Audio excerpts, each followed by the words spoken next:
Want help to grow your business?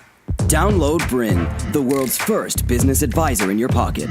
To find out more, visit BRiN.ai or search the App Store today.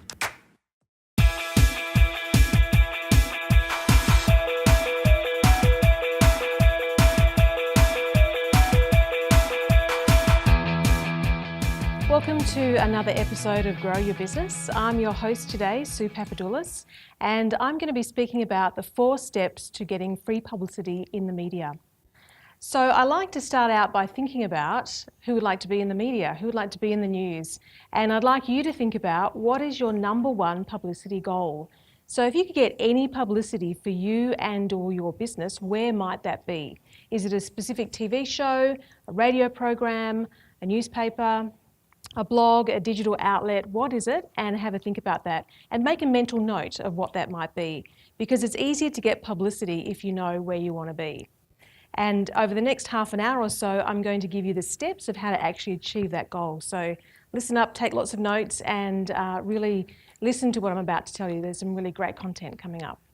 So I've identified 4 steps, and you might want to write these down if you're following along and taking notes, or take a mental note. So the first is insider media knowledge. The second is a consistent publicity campaign. The third is using media for awareness and credibility. And the last one is using media for a strong web presence and a strong social media presence. So they are the 4 steps, and now I'm going to move through those one at a time. So the first one, insider media knowledge. Now, understanding what the media wants is absolutely vital to success in getting publicity. So what do I mean by media? Working with the media means working with journalists. So they are the people that report on the news. We all know that journalists that report on TV news, newspapers, digital, etc. Increasingly, though, we're now seeing the ability to work with bloggers. So these are people who aren't journalists, but they write on a specific topic. So they narrow their focus down to a specific industry or a specific topic. And the last element of this is influencers. Now, you might have heard of the term influencer marketing, and that's becoming increasingly important, and lots of big brands in particular are starting to use influencer marketing quite significantly. So who are influencers? Some quick examples, a company called How Ridiculous. You might have maybe not heard of them, but you probably have seen their videos. They're actually based in Perth in Western Australia. They're 3 guys who started this business, and their goal was really to create those trick videos. You know, the goals where the videos where the guy is shooting the goal from miles away into the basket, that kind of thing, or doing these outrageous things and filming them. So they've done that, and what they do is they film these great videos, and then they have bigger partners come along and partner with them, big companies partner with them to be associated with that. So rather than those companies spending money on advertising, they're spending money with these guys to make these great videos. So they've also got some other interesting things in their business, compassion projects to help other people who are less fortunate than them. They've had 60 million YouTube views. 60 million, that's amazing. And their demographic is mostly younger men. And that's actually quite a difficult demographic to find these days using mainstream media. So companies are using them to target that market. So big businesses, Disney, Weet-Bix, McDonald's, etc., partner with these guys to create these trick videos. Another example, just quickly, Elise Strawn from My Cupcake Addiction. Now, she's a lady who's based in Australia on the Gold Coast, or actually she now moves between LA in America and the Gold Coast, because she started this business of baking. She liked to make interesting cakes for her kids. So she started putting together YouTube videos, and it just took off. So in 2015, she had 50,000 followers on social media, which is quite big, but then it really went bananas, and now she has more than 5.3 million followers. So I think she got to a critical mass, and then things just exploded. She's had 1 billion views on YouTube. 1 billion views, that's amazing. That's actually more popular than Jamie Oliver. And her demographic is mostly women, 25, 45, who are baking cakes, baking birthday cakes for their kids, and want to know how to do some interesting things. She's now started her own show on the Food Network in the US, hence why she's moved to LA, and she's about to launch a new cookbook. So that's what we're talking about when we're talking about influencers. So bigger companies are seeing the value in actually spending money having at least Strawn post about their baking equipment rather than placing an ad in a women's magazine.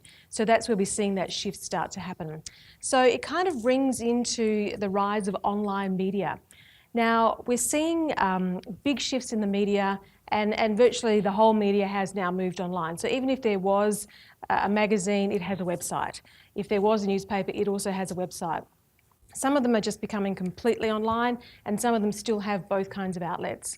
Interestingly, the biggest areas for people searching for information on online media is content about health and well-being, as well as business and finance. So if you're in that area, if you're working in those areas, then you're one of the lucky ones who has great potential to be in online media.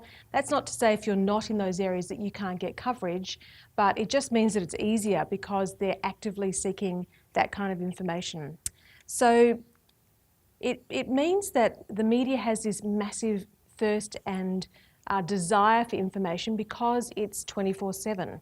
So we used to have the situation where the newspaper would come out once a day, one story would be done in that newspaper, then the same story might be followed up the next day. These days, it's 24 hours a day, 7 days a week. So we're seeing this massive need for lots of content. And in fact, one of our staff worked at one of these big digital news outlets, and she tells us that the average shelf life for a story on the homepage of a big internet site, digital site, is about half an hour. So once it's been on the homepage for half an hour, it gets moved. So it might move to another page on the site, it might be updated. It just means there's this huge thirst for content. So no longer are we seeing journalists being proactive, looking for stories, or having as much time to be proactive. We're now seeing them become more reactive. So rather than them actually going out and hunting down stories themselves, they're waiting for people to come to them with stories in the form of press releases and pictures and opinion pieces, which I'll talk about a little bit later. So they're looking for experts. They're looking for people who are known to be experts in their industry who can provide them with good information. Now, the interesting thing is you don't have to be the expert. You don't have to be the biggest expert there is. You just have to be running a business in your industry, and that classifies you as an expert. So they're looking for experts, not the only person in the world who can talk about this topic, but anyone who runs a business in their industry knows enough to be seen as an expert. So it gives you an opportunity to jump in there and rise above your competition, because increasingly we're seeing so many businesses now using social media and so forth. How do you step above that? How do you get bigger than everyone else who's already on social media? So let's dive in a little bit deeper to this first step. Insider media knowledge. What do I mean by publicity? It's not advertising, okay? So it's not you spending money on an ad in a newspaper, for example. Publicity is actually a process. It's a process of, first of all, identifying a story about you and or your business, and I'm going to show you how to do that in a second. Contacting the media and telling them about your story, which you do through a pitch, a press release, or an opinion piece, and I'm going to get to that in a second. Understanding the mindset of the media and what they want from you, and consistently deliver that. So if you can understand what they want, then you're giving them exactly what they need, and they're going to keep coming back to you time and time again. And that all means that you'll get publicity, you'll get new leads, and you'll get credibility as well as a result of that. So how do you currently grow your client base? I ask this question a lot when I'm running seminars and events and meeting people, and I'm always interested to see that most of the smaller end of town, so most small to medium-sized enterprises, so we're not talking about big corporations, but people like me and you, tend to use one of these methods. Social media. I call it the social media slow burn. And why do I call it that? Because how much time do you have to spend working social media to actually make it work for you?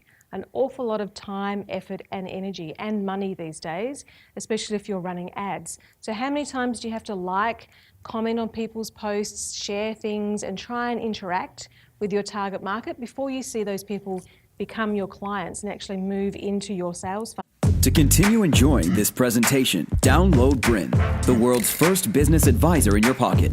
To find out more, visit BRiN.ai or search the App Store today.